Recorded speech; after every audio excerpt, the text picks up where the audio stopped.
Okay, so when the cell is removed, जब cell को remove करेंगे तो क्या होगा? एज द सेल जो है मेरे पास क्या करता है basically, it maintains, as the cell maintains the potential difference and the cell supplied charges across the plates of the capacitor, so charge will not change. तो चार्ज तो चेंज नहीं होगा यहाँ से, तो एक लेवल जब हम सेल को रिमूव कर देंगे, क्योंकि सेल पोटेंशियल डिफरेंस जो है एक बार उसने जो बना दिया, सेल का काम था चार्जेस का सप्लाई करना, तो चार्ज तो उसने सप्लाई कर दिए, तो चार्जेस तो वहाँ पर एक्यूमुलेट हो चुके हैं, तो चार्जेस जो थे प्लेट्स के अक्रॉस अब वो चेंज नहीं होंगे जब हमने बैटरी को रिमूव कर दिया। तो charges remains will not change means they will remain constant, ये तो कांस्टेंट रहेंगे।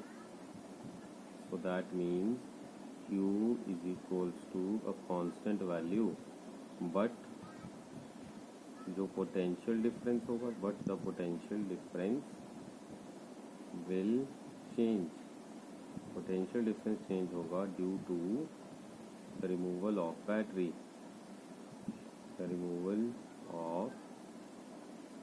बैटरी के रिमूव होने की वजह से ये तो जो है पोटेंशियल डिफरेंस वो चेंज होगा, क्योंकि हमने हटा दिया पोटेंशियल डिफरेंस।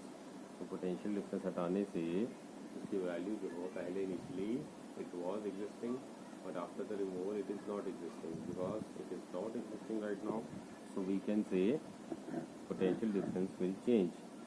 सो जब सबसे पहले when the dielectric is inserted, जब डाइलेक्ट्रिक को हमने इंसर्ट करा था तो क्या हुआ था, ये हमारे पास दो पैरेलल प्लेट्स थी, यहाँ पर पॉजिटिव चार्जेस थे, तो ड्यू टू दो पॉजिटिव चार्जेस हमारे पास ये पॉजिटिव चार्जेस थे, यहाँ पर नेगेटिव चार्जेस थे, इसके बीच में हमने यहाँ से डाइलेक्ट्रिक डालना शुरू करा, क्योंकि आपको बताया जैसे कि हम डाइलेक्ट्रिक को इंसर्ट करते हैं तो opposite charges according to the plate, with respect to the plate opposite charges जो एक्यूमुलेट हो जाते हैं। अगर ये पॉजिटिव प्लेट है, positive terminal of the plate है, तो यहाँ पर नेगेटिव चार्ज डाइलेक्ट्रिक का एक्यूमुलेट होगा, at the negative positive charge जो है डाइलेक्ट्रिक का एक्यूमुलेट हो जाएगा। तो हम इस चीज़ को लिख लेते हैं as the dielectric is inserted and the positive plate of capacitor attracts the negative charges and negative charges of dielectric, and as dielectric have atoms and molecules and all the electrons of dielectric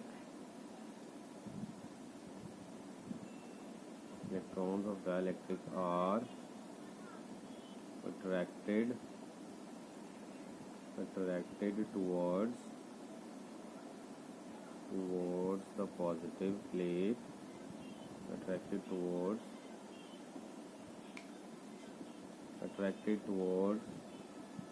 the positive plate, and all the electrons of dielectric are attracted towards the positive plate, and all the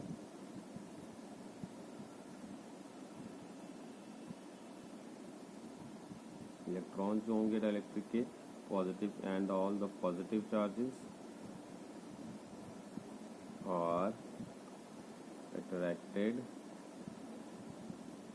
positive charges are attracted towards the negative plate of capacitor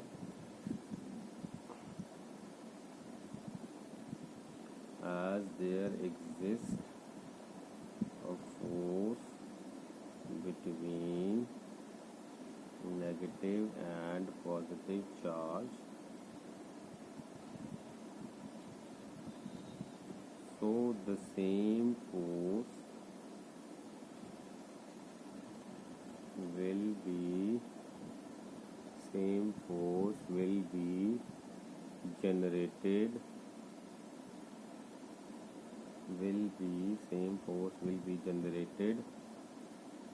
between the dielectric and capacitor plates, due to which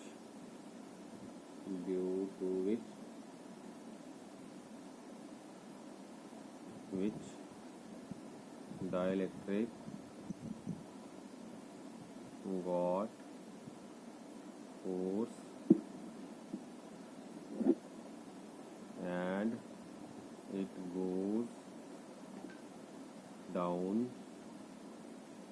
as it got accelerated due to force, which increases the velocity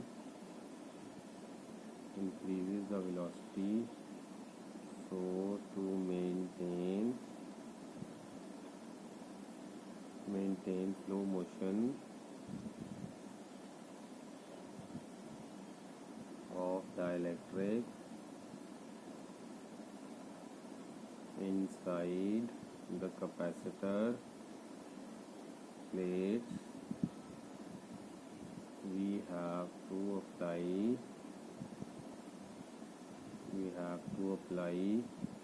external force in the upward direction, which maintains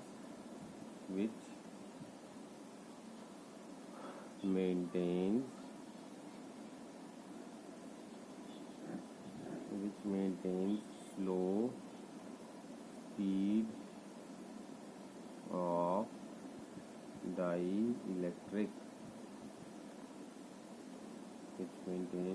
speed of dielectric, इसका मतलब ये हुआ क्योंकि dielectric हमने डाल दिया है positive और नेगेटिव प्लेट्स के बीच में, क्योंकि डाइलेक्ट्रिक जो है उसके अंदर एटम्स एंड मॉलिक्यूल्स होते हैं और सारे के सारे इलेक्ट्रॉन्स जो हैं डाइलेक्ट्रिक के वो अट्रैक्ट हो जाएंगे टुवर्ड्स द पॉजिटिव प्लेट, और सारे के सारे पॉजिटिव चार्जेस होंगे डाइलेक्ट्रिक के वो अट्रैक्ट हो जाएंगे टुवर्ड्स द नेगेटिव प्लेट।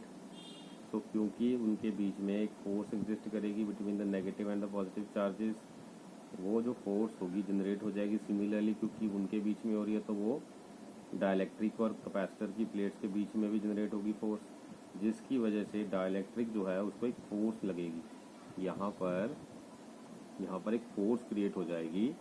ये force due to these charges opposite in magnitude they will start attracting each other. तो अगर ये एक दूसरे को अट्रैक्ट करेंगे तो ड्यू टू देयर अट्रैक्शन एक फोर्स क्रिएट होगी यहाँ पर। तो ये जो फोर्स होगी, इस फोर्स की वजह से ये जो डाइलेक्ट्रिक है ज़्यादा ज़ोर से नीचे आएगा, ड्यू टू विच इसको एक एक्सेलरेशन मिलेगी। वैसे तो ग्रेविटी से ये नीचे आना ही था, लेकिन अब इसकी वजह से ये नीचे आएगा और ज़्यादा फोर्स के साथ।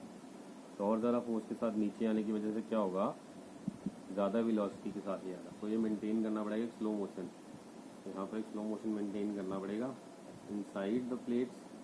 मतलब ये हुआ कि हमें अप्लाई करना पड़ेगा एक एक्सटर्नल फोर्स अपवर्ड डायरेक्शन के अंदर, एक एक्सटर्नल फोर्स लगेगा अपवर्ड डायरेक्शन में, जो कि मेंटेन करेगा एक स्लो स्पीड डाइलेक्ट्रिक की। और ये कॉन्सेप्ट जो है ये क्या है, किस कॉन्सेप्ट के ऊपर ये बात कर रहा हूँ मैं, ये कॉन्सेप्ट जो है कंजर्वेशन ऑफ एनर्जी के ऊपर काम करता है। तो conservation of energy capacitor plates और डाइलेक्ट्रिक के बीच में जो है वहाँ पर क्रिएट हो गया। क्योंकि ग्रेविटी की वजह से उसने नीचे आना ही था, लेकिन यहाँ पर ऑपोजिट चार्जेस की वजह से भी एक और फोर्स क्रिएट हो गई, और ऑपोजिट चार्जेस की वजह से जो फोर्स क्रिएट हुई है, इस फोर्स की वजह से इन्होंने क्या दिखाया, इस फोर्स की वजह से हमारे पास ज़्यादा एक्सेलरेटेड मोशन के साथ डाइलेक्ट्रिक नीचे आएगा। लेकिन हमें तो ज़्यादा एक्सेलरेटेड मोशन नहीं चाहिए, हमें तो ज़्यादा एक्सेलरेटेड मोशन नहीं चाहिए, ज़्यादा एक्सेलरेटेड मोशन नहीं चाहिए, हमें स्लो मोशन चाहिए। स्लो मोशन चाहिए किसका? डाइलेक्ट्रिक का, जो प्लेट्स के अंदर है उसका हमें स्लो मोशन चाहिए। तो स्लो मोशन के लिए हमें क्या करना पड़ेगा? हमें नीचे से एक फोर्स लगानी पड़ेगी। यहाँ से अगर ये फास्टली नीचे आ रहा है, एक तो ग्रेविटी के इन दोनों के बीच की फोर्स, दोनों फोर्सेस डाउनवर्ड डायरेक्शन में लग रही है। अभी ज़्यादा फास्टली आएगा तो इसकी मोशन की स्पीड बढ़ जाएगी। सर मोशन की स्पीड बढ़ने से क्या हो जाएगा? मोशन की अगर स्पीड बढ़ती है सर, तो इसकी वजह से क्या होता है, क्योंकि हमें पता है कि अगर बॉडी ज़्यादा वेलोसिटी से मूव करेगी, ज़्यादा वेलोसिटी से मूव करने की वजह से, क्योंकि आइंस्टाइन इक्वेशन हमने पढ़ा है E=mc², if the body C value is increasing it will generate more energy, तो जिसकी वजह से हमारे पास इसकी ओवरऑल कैपेसिटेंस की वैल्यू वेरी कर सकती है। उस चीज़ को मेंटेन करने के लिए हमें नीचे से एक एक्सटर्नल फोर्स लगानी पड़ेगी, नीचे से यहाँ से ऊपर की तरफ एक एक्सटर्नल फोर्स लगानी पड़ेगी। तो ये जो एक्सटर्नल फोर्स है नीचे से जो हम ऊपर की तरफ लगाएंगे, that force will counter balance करेगी, so that slow speed dielectric की मेंटेन रहे और उसकी जो वैल्यू है कैपेसिटेंस की वो चेंज ना हो। और स्पीडली आएगा तो कैपेसिटेंस की वैल्यू चेंज होगी, स्पीडली नहीं आएगा, एक कांस्टेंट स्लो मोशन से आएगा तो कैपेसिटेंस की वैल्यू चेंज नहीं होगी। तो अगर वो वैल्यू चेंज नहीं होगी तो हम ये बोल सकते हैं कि यहाँ पर डाइलेक्ट्रिक जो है प्रॉपरली स्लो स्पीड से आते हुए कांस्टेंट वैल्यू को मेंटेन करते हुए आ रहा है। अगर वो कांस्टेंट वैल्यू को मेंटेन करते हुए आ रहा है तो दैट मीन्स हमारे पास दो कंडीशंस होंगी। कौन सी दो कंडीशंस होंगी? Before inserting and after inserting. So let me write, one moment, let me settle the screen first. Okay, so now we have two conditions. कौन सी दो कंडीशंस हैं हमारे पास? सबसे पहली कंडीशन है before inserting the dielectric,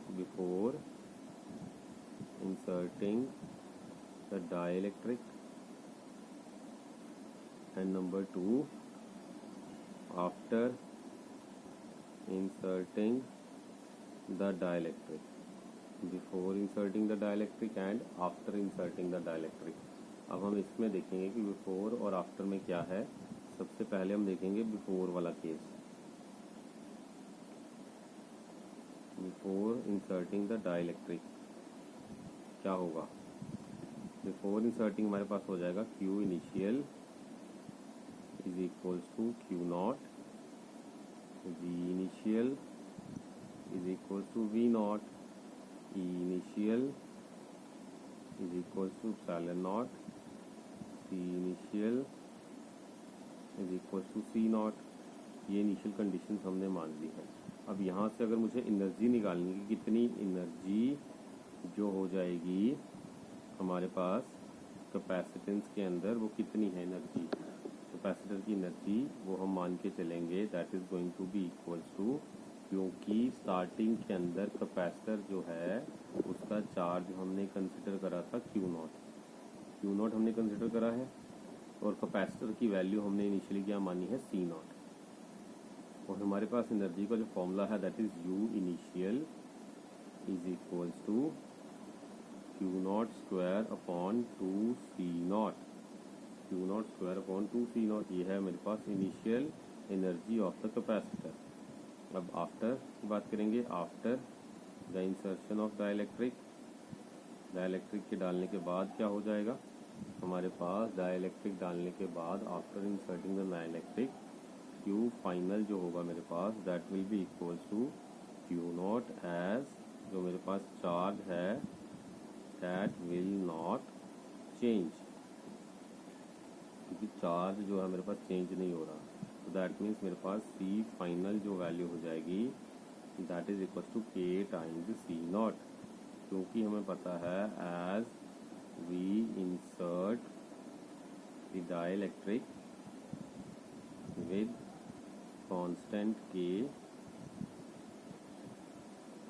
then जो मेरे पास कैपेसिटर है of parallel plates, capacitance will be increased by k times। हमारे पास डाइलेक्ट्रिक जो जिसका कांस्टेंट k है उसकी कैपेसिटेंस जो है वो k टाइम्स बढ़ जाएगी। ये हम पीछे पढ़ चुके हैं कि कैपेसिटेंस जो है डाइलेक्ट्रिक डालने के बाद बढ़ जाती है। Now the formula becomes, so now the formula becomes, तो न्यू फॉर्मूला क्या बन जाएगा हमारे पास, वो बन जाएगा v is equal to Q by C. Initial condition, ये जनरल फॉर्मूला था v is equal to Q by C. Initial conditions अगर मैं इस पर अप्लाई करूँगा तो बाय अप्लाइंग इनिशियल कंडीशंस, यहाँ पे लिखेंगे अप्लाइंग इनिशियल कंडीशंस पे लगाने पे क्या हो जाएगा, v not is equal to Q not by C not. और इनिशियली ये कंडीशन थी, और सेकंड इसके बाद आफ्टर इंसर्टिंग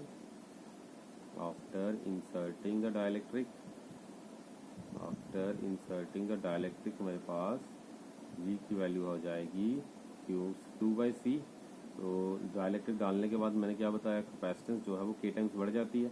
इनिशियल कैपेसिटेंस थी सी नॉट, अब डाइलेक्ट्रिक डालने के बाद k टाइम्स बढ़ जाएगी, तो ये हो जाएगी Q not by k times C not. So the potential is decreased by V naught times, that is Vf upon V naught is equals to Q naught by K times C naught upon Q naught by C naught। तो Q naught cancel, C से C cancel, and we are left with 1 by K। That means Vf upon V naught is equals to 1 by K। तो यहाँ से मैं regenerate कर सकता हूँ Vf की value, that is V naught by K। ये मेरे पास वैल्यू आ गई Vf की। Vf is equals to V naught by K। Hope ये क्लियर हो गया आपको। अब इसके बाद अगर इलेक्ट्रिक फील्ड की मैं बात करूं, इलेक्ट्रिक फील्ड कम हो जाता है जब हम डाइलेक्ट्रिक डालते हैं, तो उसको लिखेंगे 1 minute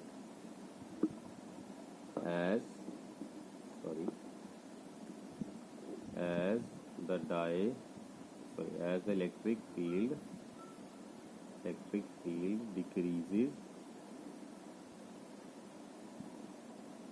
decreases by k times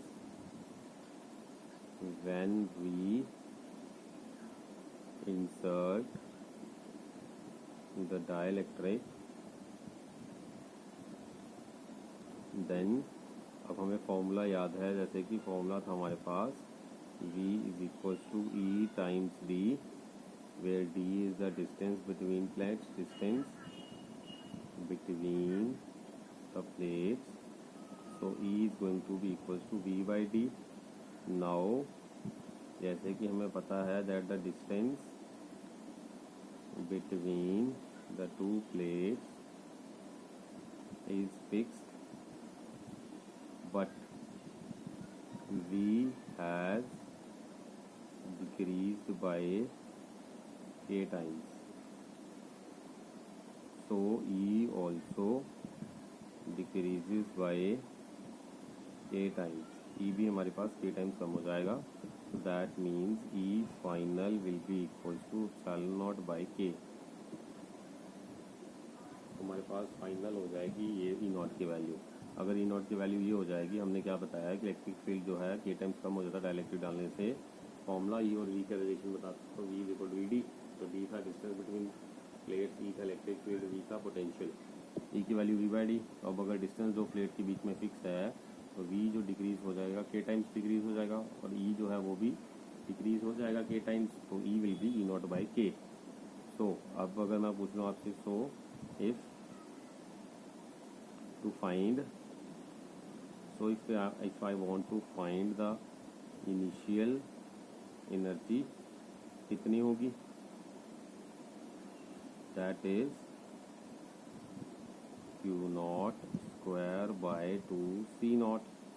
This is going to be the final energy. This is going to be the final energy मेरे पास हो जाएगी q naught square by 2c naught. Okay, ये था हमारे पास topic of before and after inserting the dielectric. तो after before concern में हमने ये देखा कि बिफोर इंसर्टिंग हमारे पास एनर्जी थी Q बाई 2C, और आफ्टर इंसर्टिंग द डाइलेक्ट्रिक हमारे पास एनर्जी आई Q naught square by 2C। This is that's all.